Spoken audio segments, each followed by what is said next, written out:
नमस्कार, मी हेमाली मोहिते. हितगुज या आमच्या खास कार्यक्रमामध्ये आपलं स्वागत. नेहमी या कार्यक्रमाच्या माध्यमातून आपण विविध विषयातील तज्ज्ञांशी चर्चा करत असतो आणि त्यांच्याकडून मार्गदर्शन घेत असतो. आज आपण चर्चा करणार आहोत वंध्यत्व निवारण IVF आधुनिक उपचार याविषयी. आणि याविषयी चर्चा करण्यासाठी आपल्याबरोबर आहेत डॉक्टर नरहरी मळगावकर आणि डॉक्टर सोनाली मळगावकर.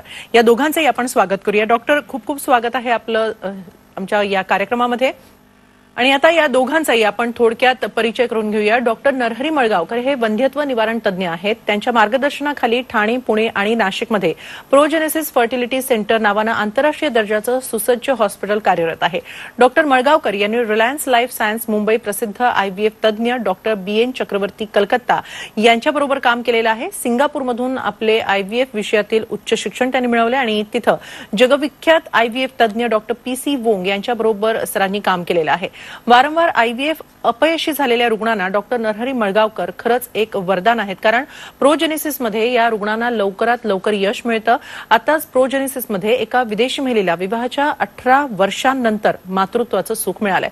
आतापर्यंत प्रोजेनेसिसला देशात आणि विदेशात अनेक पुरस्कारांना सन्मानित करण्यात आलंय.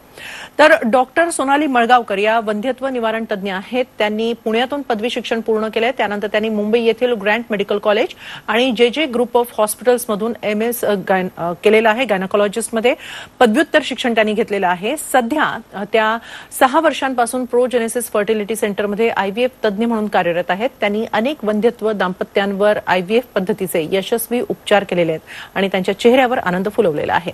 तेव्हा आता आपण चर्चेला थेट सुरुवात करूया. सर्वप्रथम डॉक्टर सोनाली मळगावकर यांच्यासाठी माझा प्रश्न आहे.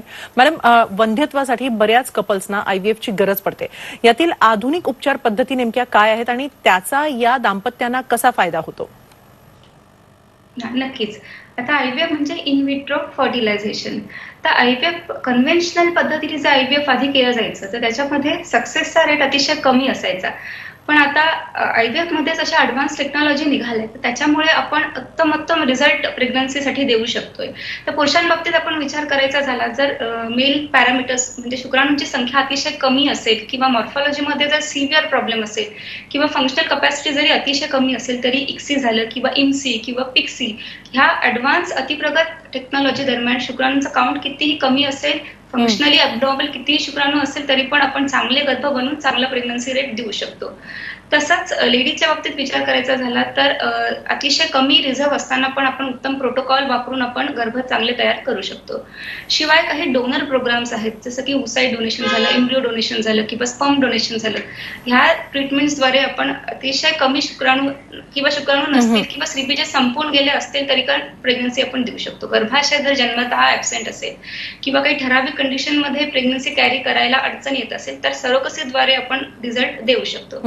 लॅबमध्ये अति प्रगत तंत्रज्ञान आले, जसं की आपण म्हणतो लेझर असिस्टेड हॅचिंग आले, कल्चर कंडिशन इम्प्रूव्ह झाले, त्यामुळे आपण ब्लास्टोसिस पर्यंत एम्ब्रिओ वाढवू शकतोय, सिक्वेन्शियल ट्रान्सफर करू शकतोय. शिवाय PGD PGS ह्या तंत्रज्ञानाद्वारे आपण गर्भाची बायोप्सी घेऊन गर्भ जेनेटिकली नॉर्मल की नाही असं आपण चेक करू शकतोय. शिवाय फ्रीजिंग ही टेक्नॉलॉजी आल्या कारणाने आपण IVFचा सक्सेस रेट खूप जास्त वाढवू शकतोय आणि फर्टिलिटी प्रिझर्वेशन पण आपण याद्वारे करू शकतोय. स्टेम सेल थेरपीमुळे आपण अस्तर अतिशय कमी असताना पण एंडोमेट्रियम उत्तम प्रकारे रिजनरेट करू शकतोय. इम्युनोथेरपीज आले त्यामुळे आपल्याला इम्प्लांटेशन रेट वाढवता येतोय. त्यामुळे ह्या सगळ्या ऍडव्हान्स टेक्नॉलॉजीमुळे असं कुठलाही कपल नाहीये की जे प्रेग्नन्सी पासून वंचित राहू शकतंय. नक्कीच. यानंतर सरांसाठी माझा प्रश्न आहे. सर, जसं मॅडमने आता सांगितलं की लेझर असिस्टेड हॅचिंग ही पद्धत आहे, ही नेमकी काय उपचार पद्धती असते याविषयी सांगाल आणि याचा काही रिझल्टवर फरक पडतो का? नक्की हेमाली, आपण जेव्हा बघतो आजचा आपला टॉपिक आहे आधुनिक उपचार पद्धती, तर आपण जेव्हा बघतो तर आधीच्या ज्या उपचार पद्धती होत्या त्याच्यामध्ये IVF चे रिझल्ट हे बऱ्यापैकी कमी होते. पण आता जसं अशा नवीन उपचार पद्धती आलेल्या आहेत IVF मध्ये, ज्या आधुनिक उपचार पद्धती आपण ज्याला म्हणतो, सो त्याच्याद्वारे IVF चे रिझल्ट हे अतिशय चांगले इम्प्रूव्ह झाले आहे. त्याच्यातली एक उपचार पद्धती म्हटली तर ज्याला आपण लेझर असिस्टेड हॅचिंग असं म्हणतो. तर लेझरचा यूज हा बऱ्याच ठिकाणी होतो, तसंच IVF मध्ये त्याचा फार मोठा यूज होतो. सो लेझर असिस्टेड हॅचिंग म्हणजे काय असतं, जे गर्भ जो असतो त्याचं बाहेरचं आवरण असतं ते बऱ्यापैकी कधी कधी थिक असतं आणि थिक असल्यामुळे ते आवरण फुटत नाही, त्याच्यामुळे तो गर्भाशयामध्ये रुजत नाही. सो जर आवरण थिक असेल तर आपण लेझर मशीनच्या द्वारे ते आवरण थिन केले जातं म्हणजे कुठेतरी तो गर्भ त्याच्यातून हॅच होतो आणि तो गर्भाशयाचा जी मधली गादी आहे, अस्तर आहे, तिथे तो इम्प्लांट होतो, रुजतो. सो याच्यामुळे आयव्हीएफचे जे रिझल्ट आहे हे फार चांगल्या पद्धतीने वाढले आहे. तर नक्की कोणत्या कपल्ससाठी लेझर असिस्टेड हॅचिंग हे उपयुक्त ठरू शकते जर असा आपण विचार केला तर जेव्हा आपण बघितलं जर फिमेलचं एज हे 35 पेक्षा जास्त असेल किंवा पॉलिसिस्टिक ओव्हरी असेल किंवा त्याला आधी ट्युबरक्युलोसिस होऊन गेलेलं असेल किंवा काही कंडिशन मध्ये आपण बघतो तर फ्रीज ऑल प्रोटोकॉल जसं मॅडमांनी सांगितलं विट्रिफिकेशन टेक्नॉलॉजी आली आहे तर फ्रीज ऑल प्रोटोकॉल जे गोठवलेले गर्भ आहे ते वापरायचे असतील तर आपण लेझर असिस्टेड हॅचिंग करू शकतो. आणि तसंच आपण म्हटलं तर पीजीडी पीजीएस और पीजीटीए करायचं असेल तर एम्ब्रिओ बायोप्सी घ्यायची असेल तरी आपण लेझर मशीनच्या सहाय्याने आपण त्याच्यामध्ये चांगले रिझल्ट मिळवू शकतो. त्याच्या पुढे जर जाऊन आपण विचार केला तर बऱ्याच वेळा मल्टिपल आयव्हीएफ फेल्युअर होत असतील त्याचं कारण कळत नसेल. सो अशा ठिकाणी आपण लेझर असिस्टेड हॅचिंग जर केली त्याच्यामध्ये आपल्याला जे आयव्हीएफ फेल्युअर आहे त्याचं प्रमाण अतिशय कमी होतं आणि आयव्हीएफचे रिझल्ट जे आहे ते ह्या नवीन नवीन टेक्नॉलॉजीमुळे हे अतिशय चांगले आपल्याला बघायला मिळतात. नक्की डॉक्टर तुम्हा दोघांनाही इथं थांबवते आणि एक प्रतिक्रिया आहे आपल्याकडे याच संदर्भातली ती आता आपण पाहूया. माझं नाव लक्ष्मण साळवे, मी अक्कलगावला राहतो, नंदुरबार डिस्ट्रिक्टमध्ये. माझी पत्नी अरुणाबाई साळवे. आमच्या लग्नाला जवळजवळ 17 वर्ष झाले. मी 2-3 वेळेस नाशिकला येऊन गेलो आणि नाशिकमध्ये पण बरेचसे दवाखाने आहेत तर मी सगळीकडे तपास केले पण शेवटी मला मळगावकर सरांचा जे ॲड्रेस भेटला आणि चांगला म्हणजे 100% निकाल जरी पाहिजे असेल तर मळगावकर सरांकडे जावं लागेल. मग मी सरांकडे ट्रीटमेंट घेतली आणि सरांनी पण खूप मेहनत घेतली आमच्यासाठी.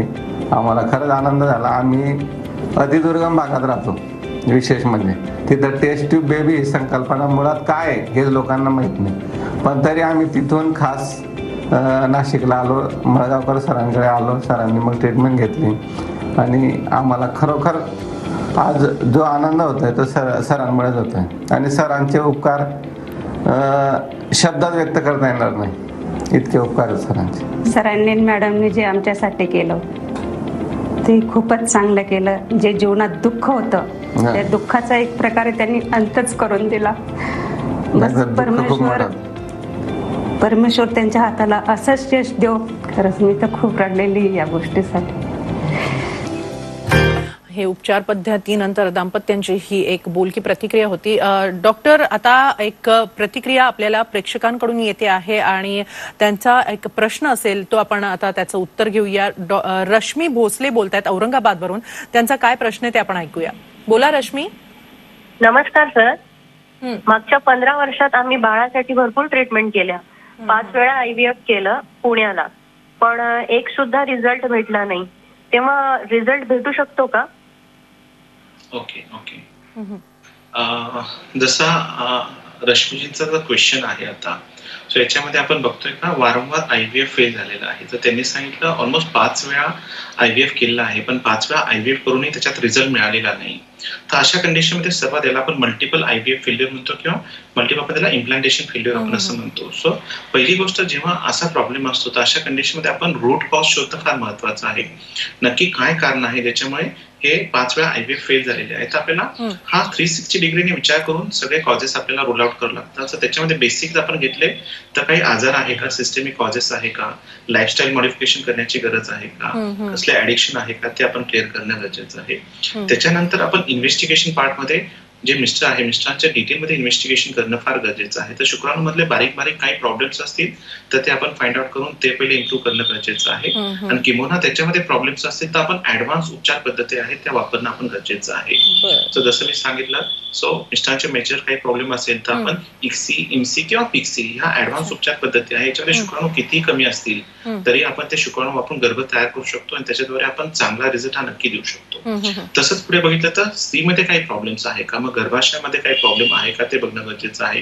गर्भाशयाचा मधला लेअर कसा आहे, त्याचा ब्लड फ्लो कसा आहे, त्याची थिकनेस कशी आहे, त्याच्यामध्ये काही इन्फेक्शन आहे का, त्याच्यामुळे गर्भ रुजत नाही का ते आपल्याला बघणं गरजेचं आहे. किंवा गर्भनलिका बऱ्याच वेळा पाणी असतं, त्याच्यामुळे ते पाणी गर्भाशयातून तो गर्भ खराब होतात. तर आपल्याला हे रूल आउट करणं गरजेचं आहे.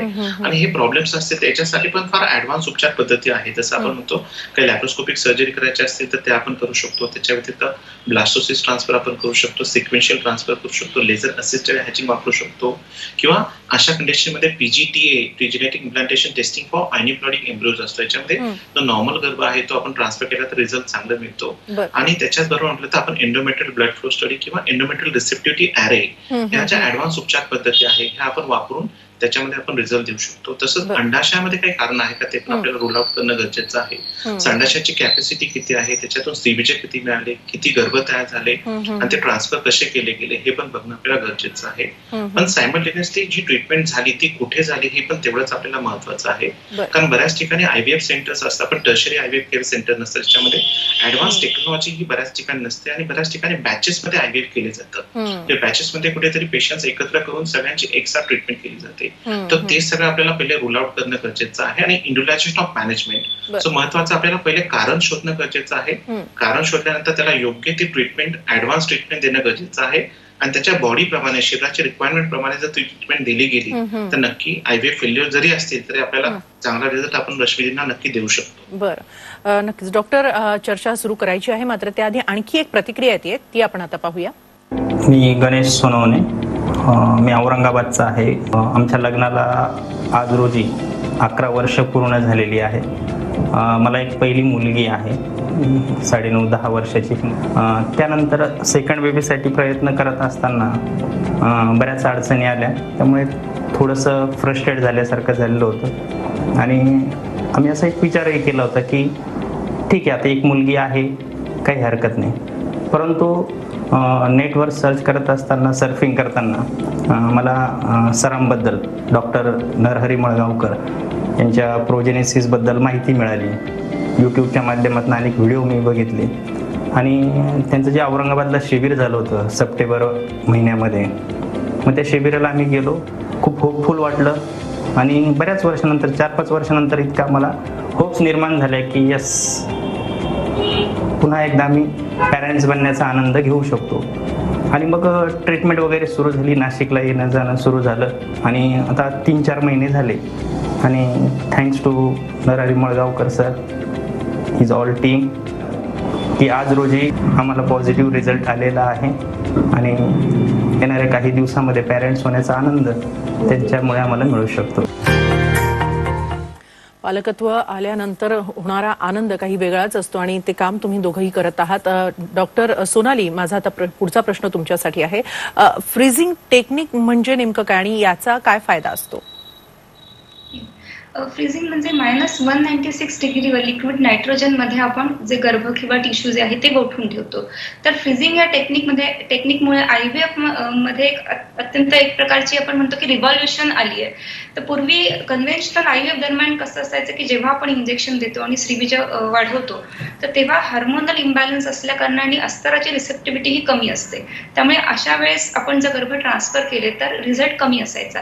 पण फ्रीजिंगमुळे आपण काय करतो की हे जे गर्भ आपण ट्रान्सफर न करता गोठवून ठेवतो आणि नंतर जेव्हा नॅचरल सायकलमध्ये अंडाशयाची सूज कमी असताना हार्मोनली सगळं बॅलन्स व्यवस्थित असताना ट्रान्सफर करू तेव्हा सक्सेस रेट अतिशय उत्तम देता येऊ शकतो.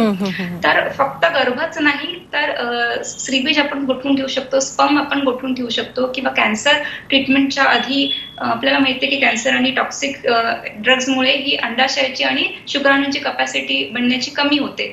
तर अशा केसेसमध्ये आपण फर्टिलिटी प्रिझर्वेशन करू शकतो. म्हणजे ट्रीटमेंटला जाण्याआधी आपण आयदर स्त्रीबीज किंवा शुक्राणू किंवा ओव्हेरियन किंवा टेस्टिक्युलर टिश्यू आपण गोठवून ठेवू शकतो आणि नंतर भविष्यात ते वापरू शकतो. किंवा IVF दरम्यान पण जनरली आपण एकापेक्षा जास्ती गर्भ बनवतो आणि त्यातले 2 ते 3 गर्भ आपण ट्रान्सफर करतो. पण असे याच्यापेक्षा जास्ती जे सरप्लस एम्ब्रिओ आहेत ते आपण जर गोठवून ठेवले तर भविष्यात परत आपल्याला इंजेक्शनची गरज द्यावी नाही लागत. किंवा सेकंड चाइल्डसाठी आपण फ्रीजिंग टेक्निकचा यूज करून असे ज्या गर्भांचा वापर नंतर करून आपण प्रेग्नन्सी देऊ शकतो. त्यामुळे अतिशय आधुनिक अशी ही तंत्रज्ञान आहे ज्याचा IVF मुळे आपल्याला फायदा करून घेता येऊ शकतो. डॉक्टर, प्रेक्षकांचा एक कॉल येतो आहे. रेवती पाठक बोलतायत पुण्याहून. त्यांचा काय प्रश्न आहे तो आपण ऐकूया. बोला रेवती. सर, माझी गमच्याची गादी बनत नाही. 6-7 मिनिटच्या पुढे अस्तरही कधी जात नाही. 2 वेळा IVF ही करून फेल झाली. त्यासाठी काही उपाय आहे का? ओके. जसं आपण बघतोय आता रेवतींचा जो क्वेश्चन आहे, सो याच्यामध्ये त्यांचे 2 वेळा IVF झालेले आहे, पण दोघं IVF फेल झालेले आहे. आणि त्यांनी एक पर्टिक्युलर गोष्ट सांगितली, जो मधला लेअर असतो, जसं मी सांगितलं गर्भाशयाचं एक कारण असतं IVF फेल्युअरचं, तर गर्भाशयाची गादी असते किंवा ज्याला लेअर आपण म्हणतो, एंडोमेट्रियम आपण म्हणतो, तर ते प्रॉपरली बनत नाही. तर आपल्याला सर्वात महत्वाचं हा जो प्रॉब्लेम आहे हा व्यवस्थितपणे आपण टॅकल केला तरच आपण प्रेग्नन्सी घेऊ शकतो. सो अशा केसेसमध्ये सर्वात महत्वाचं आपल्याला नक्की प्रॉब्लेम तो आहे, त्याची सिव्हिरिटी किती हे बघणं गरजेचं असतं. सो अशा कंडिशनमध्ये आपल्याला पहिली गोष्ट करावी लागते, त्यांचा एंडोमेट्रियम ब्लड फ्लो स्टडी करावा लागतो. सो ज्याच्यामध्ये तो मधला लेअर आहे त्याचा थिकनेस कसा आहे, मॉर्फोलॉजी, ब्लड परफ्युजन, युटेनायटी इंडस्ट्रीज हे सगळं आपण बघतो आपण पहिली गोष्ट. तर थिकनेस हा एक पॅरामीटर्स आहे, पण बाकीचे पॅरामीटर्स पण हे तेवढेच महत्वाचे असतात. तर आपण पहिली गोष्ट हा स्टडी करून बघणार नक्की प्रॉब्लेम काय आहे. सायमल्टेनियस जर एंडोमेट्रियम वाढत नसेल तर आपण हाय डोस एस्ट्रोजन आपण देऊ शकतो. तर हाय डोस एस्ट्रोजनमुळे बऱ्याच वेळा अस्तर वाढतं. किंवा आपण अशा कंडिशनमध्ये ब्लड थिनर वापरू शकतो. इकोस्प्रिन झालं, त्याच्यानंतर लो मॉलिक्युलर वेट हेपॅरिन झालं, ज्यामुळे ब्लड फ्लो चांगला होतो, अस्तर चांगला होऊ शकतो. सो ह्या गोष्टी आपण इनिशियली मेडिकली आपण ट्रीट करून बघू शकतो किंवा ग्रॅन्युलोसाइट स्टिम्युलेटिंग फॅक्टर्स आहेत ते आपण वापरू शकतो. सेकंड जी गोष्ट आहे, याच्यामध्ये पण वाढत नसेल तर अशा कंडिशनमध्ये आपण हिस्टोस्कोपिक सर्जरी, ज्याला लॅटरल फंडल मेट्रोप्लास्टी म्हणतो, म्हणजे आपण गर्भाशयाचा जी साईज आहे ती ऑपरेशन करून थोडीशी वाढवतो आणि त्याच्यानंतर त्याला प्रायमिंग करून आपण पुढे जातो. सायमल्टेनियसली गर्भाशयामध्ये काही इन्फेक्शन आहे का ते पण बघणं फार महत्वाचं आहे, कारण इन्फेक्शनमुळे, क्रोनिक इन्फेक्शनमुळे बऱ्याच वेळा एंडोमेट्रियम वाढत नाही. सगळ्यात महत्वाचं इंडियात म्हटलं तर एंडोमेट्रियल TBP, जर TB हा पॉझिटिव्ह असेल तर त्या कंडिशनमध्ये पण हा प्रॉब्लेम येतो. तर तो पॉझिटिव्ह असेल तर त्यासाठी 6 महिन्याची ट्रीटमेंट असते, ते घेणं फार गरजेचं आहे. आणि त्याच्यानंतर बऱ्याच वेळा आपल्याला चांगला रिझल्ट हा मिळू शकतो. सो किंवा मेन ट्रीटमेंटच्या वेळी आपल्याला सर्वात महत्वाचं जर असं असेल तर मेन ट्रीटमेंटच्या वेळी आपण जे आहे ते आपण नॅचरल मॉडिफाईड सायकल जे असतं, एक नवीन पद्धती आहे, प्रोटोकॉल्स आहे, ज्याच्याद्वारे जर आपण गेलं तर आपल्याला इंटरनल हॉर्मोन आणि एक्सटर्नल हॉर्मोन दोन्ही हॉर्मोन वापरून आपण हा अस्तर जो आहे नक्की चांगला करू शकतो. आणि या सायकलला आपण PRP थेरपी असेल, प्लेटलेट रिच प्लाझ्मा असतं, म्हणजे पेशंटचं ब्लड काढून त्याच्यातून PRP सेपरेट करून ते ग्रोथ फॅक्टर्स असतात ते आपण इंजेक्ट करतो. सो ह्या पद्धतीच्या वेगवेगळ्या जर ट्रीटमेंट आपण एंडोमेट्रियम साठी जर केल्या तर नक्की आपण बघतो का एंडोमेट्रियम जर थिन जरी असेल किंवा त्याच्या बाकीचे पॅरामीटर्स आपण नॉर्मल करून एंडोमेट्रियम इम्प्रूव्ह करून जर त्याच्यात IVF केलं गेलं तर अशा कंडिशन मध्ये आपण एंडोमेट्रियम मध्ये प्रॉब्लेम जरी असतील तरी आपण चांगली प्रेग्नन्सी आपण ही नक्की देऊ शकतो. नक्की. प्रोजेनेसिस फर्टिलिटी सेंटरमध्ये उपचार घेतलेल्या काही दाम्पत्यांची आणखी एक प्रतिक्रिया आपल्यापर्यंत येते आहे, आपण आता ती पाहूया. नमस्कार, मी कविता राहुल राजपूत. माझं वय 37 वर्ष आहे आणि मी औरंगाबादवरून आलेले आहे. नमस्ते, माझं नाव राहुल राजपूत. 10 वर्षापूर्वी आमचं लग्न झालं आणि 10 वर्षापासून आम्ही मुलासाठी भरपूर प्रयत्न केले. नाशिकला बोलवल्यानंतर आम्ही या ठिकाणी आलो. सरांनी, मॅडमनी आम्हाला व्यवस्थित समजून सांगितलं की काय पद्धत असते, कशी असते, सायकल्स वगैरे. त्यावेळेस खूप पॉझिटिव्हली आम्ही ह्या गोष्टी केल्या. डॉक्टर मळगावकर सरांच्या माध्यमातून खरोखरच खूप चांगल्या पद्धतीने काम चालतं. ह्या सर्व गोष्टी अतिशय उत्तम प्रकारच्या आहे, ज्या ठिकाणी कोणत्याही प्रकारचं असं अडचण येत नाही, अनकम्फर्टेबल वाटत नाही. म्हणून आम्हाला खूप खूप आनंद झाला. डॉक्टर मळगावकर सर हे खरोखरच एक देवरूपी व्यक्ती आहे. त्यांच्याकडे तुम्ही एकदा येऊन या ठिकाणी अनुभव घ्या. निश्चित तुमच्या स्वप्नाला या ठिकाणी स्पर्श होईल किंवा स्वप्न हे सत्यात उतरेल असं मला या ठिकाणी वाटतं. आणि खूप खूप धन्यवाद. आज खूप वेगळं फिलिंग होते, कारण आज ही गुड न्यूज मिळाली, त्यामुळे एक उत्साह, प्रेरणा या ठिकाणी मला जाणवते. धन्यवाद.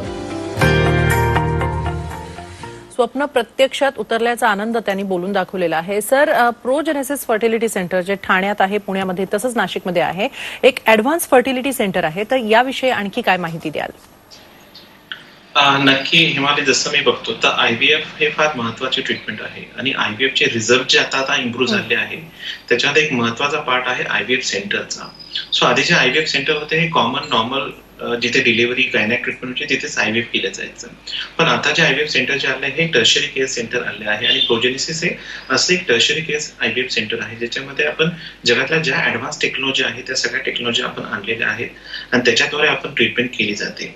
सो सर्वात महत्वाचं म्हटलं तर याच्यामधलं इन्फ्रास्ट्रक्चर सगळ्यात चांगलं आहे. टेक्नॉलॉजी जी आहे ती वर्ल्ड क्लास टेक्नॉलॉजी आपण आहे आणि सर्वात महत्वाचं इथला जो स्टाफ आहे, डॉक्टर्स आहे, ते वेल ट्रेन डॉक्टर्स आहे सर्व, आणि त्याच्यामुळे आपण जो फोकस्ड आहे हा टोटली IVF आणि IVF च्या रिझल्टवर असतो. सो पर्टिक्युलरली प्रोजेनेसिस फर्टिलिटी सेंटर आमचं जे आहे ठाणे, पुणे आणि नाशिक, याच्यामध्ये पेशंट आल्यानंतर आपण पहिली गोष्ट डिटेल इव्हॅल्युएशन करतो. इव्हॅल्युएशन नंतर ट्रान्सपरंटली पेशंटला सगळ्या गोष्टी सांगितल्या जातात आणि त्या गोष्टी सांगितल्यानंतर त्याच्यासाठी जी ऍडव्हान्स ट्रीटमेंट आहे ती आपण वापरून आपण अशा पेशंटला रिझल्ट देतो. जसं मी सांगितलं, याच्यामध्ये महत्वाचं कॉन्ट्रीब्युशन असतं जे कन्सल्टंट आहे त्यांचं, त्याच्यानंतर जे भ्रूण तज्ञ असतं त्यांचं कॉन्ट्रीब्युशन असतं आणि जो बाकीचा स्टाफ आहे. याच्याबरोबर जी लॅब असते, एम्ब्रियोलॉजी लॅब, ही फार महत्वाची आहे. तर प्रोजेनेसिस फर्टिलिटी सेंटरमध्ये आपण बघतो तर आपण क्लास 1000 मॉड्युलर एम्ब्रियोलॉजी लॅब आहे. सो त्याच्यामध्ये जे ऍटमॉस्फिअर क्रिएट केलं जातं ते अतिशय चांगल्या आणि क्लीन पद्धतीचं असतं, ज्याला क्लीन रूट कन्सेप्ट आपण म्हणतो. आणि याच्यामध्ये अजूनच्या ऍडव्हान्स टेक्नॉलॉजी, जसं मी सांगितलं, लेझर असिस्टेड हॅचिंग झालं, क्रायोप्रिझर्वेशन युनिट झालं, त्याच्यानंतर आपण बघितलं तर ट्रायगॅस इन्क्युबेटर झालं, PGD, PGS, PGTA झालं. सो याच्या ऍडव्हान्स बऱ्याचशा टेक्नॉलॉजी आहेत त्या आपण आणलेल्या आहेत आणि या टेक्नॉलॉजीचा योग्य प्रकारे जो वापर आपण करतो प्रोजेनेसिस फर्टिलिटी सेंटरमध्ये, त्याच्यामुळे आपल्याकडे देशातून नाही विदेशातूनही दुरून दुरून पेशंट येतात आणि पर्टिक्युलरली आपल्याकडे मल्टिपल IVF फेल्युअरचे पेशंट सर्वात जास्त असतात आणि त्याच्यामध्येही आपण कुठेतरी अतिशय चांगला रिझल्ट आपण ह्या कपलला कंटिन्युअसली देत असतो. सो त्याच्यामुळे आणि सगळ्यात महत्वाचं इंडिव्हिज्युअलायझेशन ऑफ मॅनेजमेंट, आपल्याकडे पेशंटच्या बॉडी प्रमाणे आपण ट्रीटमेंट करतो, म्हणजे कुठेही बॅच कल्चर होत नाही. सो त्याच्यामुळे पेशंटला जे हवं आहे, त्याच्या बॉडीला जे ऍक्सेप्ट करत तशा पद्धतीचं आपण ट्रीटमेंट दिली तर आपल्याला रिझल्ट हे अतिशय आपण चांगले आपल्याला बघायला मिळतात प्रोजेनेसिस फर्टिलिटी सेंटरमध्ये. नक्कीच वंध्यत्व निवारण जर करायचं असेल तर नक्कीच प्रोजेनेसिस फर्टिलिटी सेंटर सारख्या ऍडव्हान्स सेंटरला भेट देणं आवश्यक आहे. डॉक्टर नरहरी मळगावकर आणि डॉक्टर सोनाली मळगावकर, तुम्ही या कार्यक्रमामध्ये सहभागी झालात आणि वंध्यत्व निवारणाविषयी IVF उपचार पद्धतींविषयी इतकी उपयुक्त माहिती आणि मार्गदर्शन केलं त्याबद्दल खूप खूप धन्यवाद.